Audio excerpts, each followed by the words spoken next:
Hello Ibran, আসসালামু আলাইকুম। Rayo ভায়াকনের মতো কঠিনতম প্রতিপক্ষের বিরুদ্ধে তাদেরই ঘরের মাঠ থেকে 2-1 গোলের জয় ছিনিয়ে নিয়ে এসেছে বার্সেলোনা।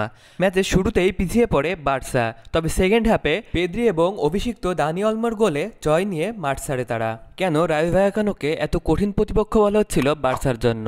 কেননা যদি তাদের শেষ 5টা ম্যাচের স্ট্যাটস দেখেন তাহলে সেখানে দেখতে পাবেন বার্সা মাত্র একটি ম্যাচেই জয়লাভ করেছে, 2টা ম্যাচে ড্র করেছে এবং বাকি 2টাতে হেরেছে বার্সা।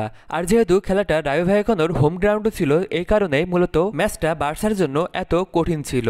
মূলত 4-2-3-1 ফরমেশনে ম্যাচটি শুরু করে বার্সেলোনা। আর এই ম্যাচে ফরওয়ার্ড লাইনে লামিন ইয়ামাল, রাফিনিয়া এবং লেভানডস্কি যথেষ্ট ভালো একটা ম্যাচ পার করেছেন এবং পরবর্তীতে সাব হিসাবে নামা অভিষিক্ত দানি অলমো একটি গোল করেছেন, যার মাধ্যমে বার্সার জয় নিশ্চিত হয়েছে। মাঝমাঠে পেদ্রি এবং বার্নাল ও ডিফেন্সে ইনিগো মার্টিনেস ও পাউ কুবার্সি এবং রাইট ব্যাকে খেলতে নামা জুলস কুন্দে যথেষ্ট ভালো একটা ম্যাচ পার করেছেন। তবে এই ম্যাচের জয়কে ছাপিয়ে গেছে বার্নালের ইনজুরি। মূলত এসিএল ইনজুরিতে পড়েছেন তিনি, আর ধারণা করা হচ্ছে এই ইনজুরির কারণে তার এই সিজনটা এখানেই শেষ হয়ে যাচ্ছে। মাত্র 19 বছর বয়সী একজন ডিফেন্সিভ মিডফিল্ডার, যার উপর ভরসা করেই বার্সেলোনা এই ট্রান্সফার উইন্ডোতে কোনো প্রকার ডিফেন্সিভ মিডফিল্ডার কেনেনি।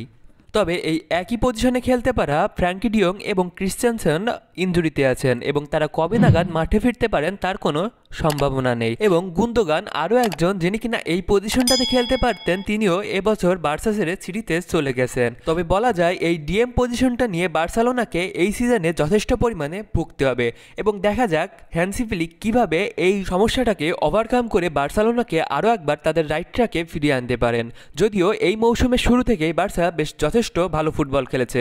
তাদের senior footballer Ronald Araujo, Frenkie de Jong, ক্রিশ্চিয়ানসেনদের মতো সিনিয়র প্লেয়ারদেরকে রেখে ইয়াং ফুটবলারদেরকে ব্যবহার করেই প্রথম 3 ম্যাচে 3টিতেই জয় ছিনিয়ে নিয়ে এসেছেন এবং দেখা যাক এই জয়রোধ কতদিন পর্যন্ত বার্সেলোনা ধরে রাখতে পারে। আশা করা যায় যখন গাভি, আরাহু এবং ক্রিশ্চিয়ানসেন ফিরে আসবেন তখন তারা লা লিগায় বেশ ভালো একটা ফাইট দেবে। তবে সিজন শুরু থেকে এখন পর্যন্ত যে 3টি ম্যাচ বার্সেলোনা খেলেছে, এই 3টি ম্যাচে যেভাবে Lamine Yamal, Raphinha, Pedri, Pau Cubarsi এবং জুলস কুন্দেরা যেভাবে পারফর্ম করে যাচ্ছেন, তাদের এই পারফরমেন্সের গ্রাফটা যদি সিজনের শেষ সময় পর্যন্ত রাখতে পারেন তাহলে অবশ্যই সিজন শেষে বার্সেলোনা লা লিগার ভালো একটা পজিশনে থাকবে।